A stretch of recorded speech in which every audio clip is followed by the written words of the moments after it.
Hello my beautiful souls! Welcome sa ating tarot reading sessions. Keep in mind, general reading po ito. Maaaring mag-resonate, maaaring hindi. Kunin nyo na lang po kung para sa inyo and leave the rest. Maaaring mag-shift na energies or magkabaliktad ang sitwasyon. Kaya kayo na pong bahala kung saan kayo nakalugar sa reading natin. So let's see.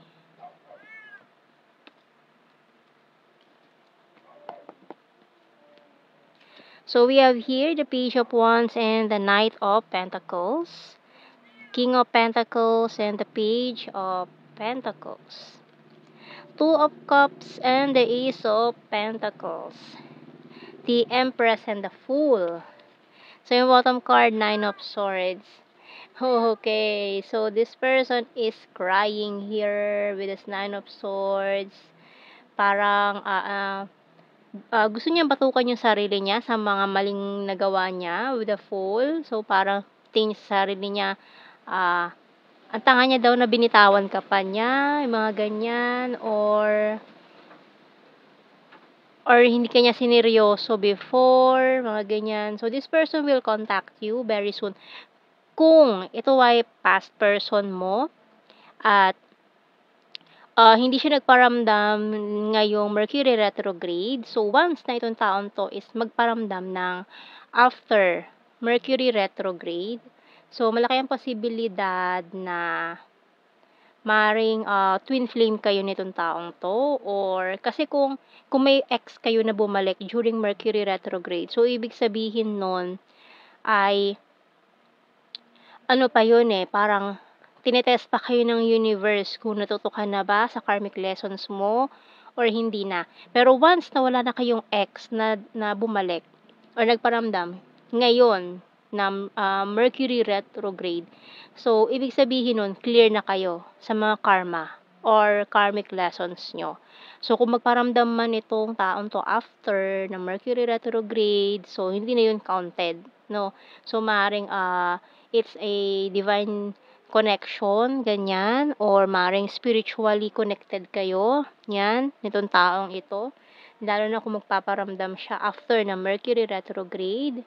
So, itong taong to ngayong Mercury retrograde ay mukhang nag-e-emote lang, umiiyak. So, tingnan natin, kuha tayo ng message galing sa Archangel. So, we have here, prioritize by Archangel Metatron. Focus on your highest priorities and I will help you get organized and motivated.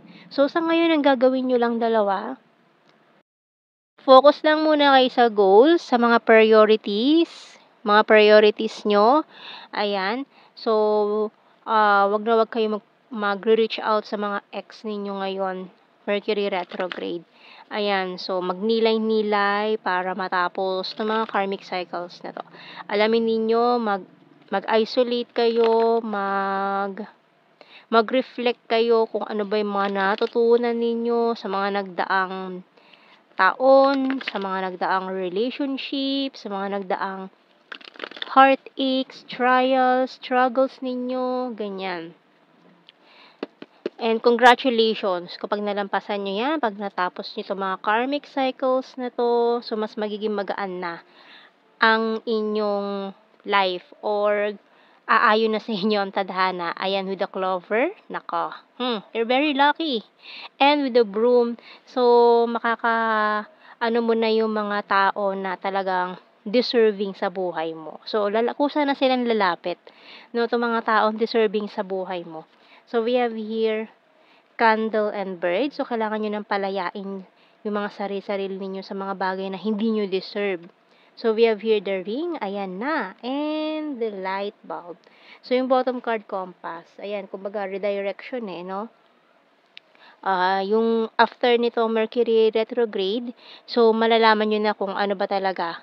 Mostly, kung saan kayo saan kayo tutungo, hindi na kayo parang naliligaw ng landas, yung hindi nyo alam ang gagawin nyo, anong purpose nyo sa earth, bakit ako nandito, mga ganyan. Kasi ito na yung compass. Ituturo na sa inyo kung saan ba kayong path dadaan, ano ba yung mission nyo, ano bang gagawin nyo dito sa earth.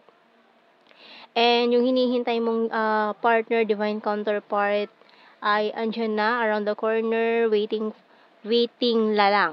No, kumbaga parehas kayo naghihintay na lang na matapos tong cycle na to.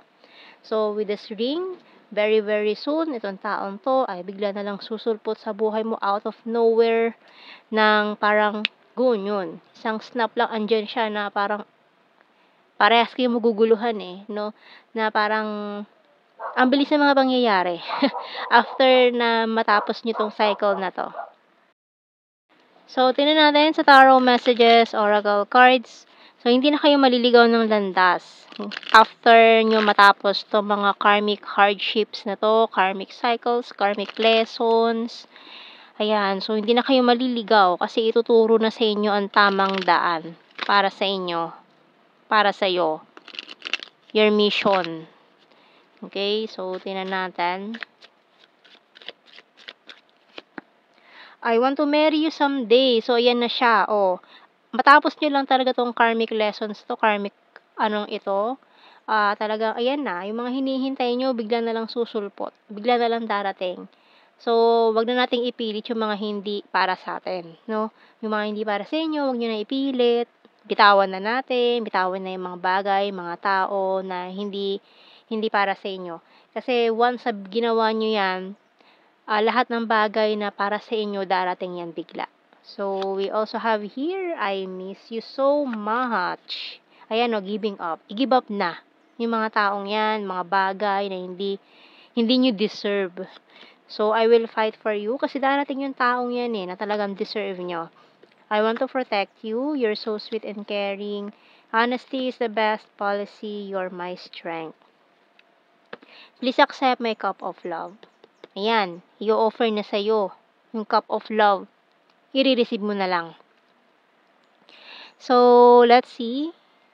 Kuha pa tayo ng messages natin sa The Hidden Truth Oracle Cards. My life is not as together as it seems.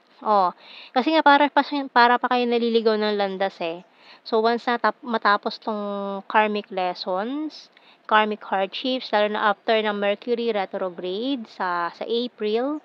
Ayan. So, kaya, kayanin. Huwag sa tukso. Okay? I feel you even though we are apart. I knew exactly what I was doing. I couldn't let you get close to me. I look for you everywhere. Ayan na siya I feel you leaving me behind. Finding out the truth crushed me and I don't react when people mention you. We need to let each other go. So, yan na nga. Kailangan nang i-let go yung mga bagay na hindi para sa inyo. Kuha tayo ng Kasi paano nyo nga naman marireceive tong right person, tong mga tamang bagay na para sa inyo, kung puno yung kamay ninyo ng mga bagay na hindi mo deserve, na hindi naman para sa'yo. So, kailangan i-give up yung mga bagay na yan, yung mga taong yan. So, tinatin ko tayo ng initials.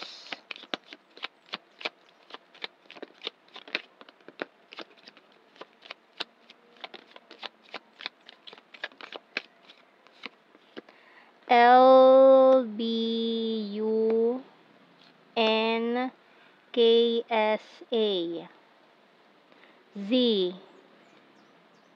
G, M, V,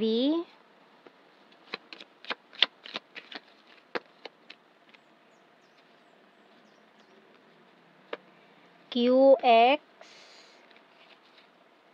letter E, bottom card. So, let's see sa blue card, we have here, manifestation. Ayan, manifestation. Another engagement, with a ring and engagement, higher level of commitment. Ayan ang mga hinihintay ninyo. And, ito pa, true love. And let's see sa ating general signs and messages. So, sayang naman kasi yan kung palalampasin nyo pa, another cycle na naman yung iikutan ninyo. So, kailangan matapos nyo na yan ngayon. Yun ang goal nyo. Matapos nyo yan ngayon para sa susunod is okay na. Kasi kung hindi, another cycle na naman ang iikutan ninyo. We have here Libra. March, quiet person, friendly. Ayan, no? You're very lucky. Kaya huwag nyo sayangin, no? Tapusin nyo na yan. At bitawan na mga dapat bitawan. So, we have here travel, responsible, sarcastic, very loyal, confusing. So, may mga nako-confuse pa rin eh. Na hindi alam ang gagawin. Ayaw pang bumitaw.